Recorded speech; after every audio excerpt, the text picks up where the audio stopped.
I was having breakfast, and the house started to fall down around me.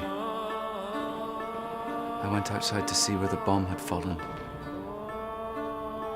It destroyed the home of my friend, and I was very much afraid for him. If he had died, I would have no one to play with. أنا خفت كتير عليه. إذا مات بصير ما بلعب مع حدا. This is not my story. It's Mustapha's story. His country fell into civil war years ago.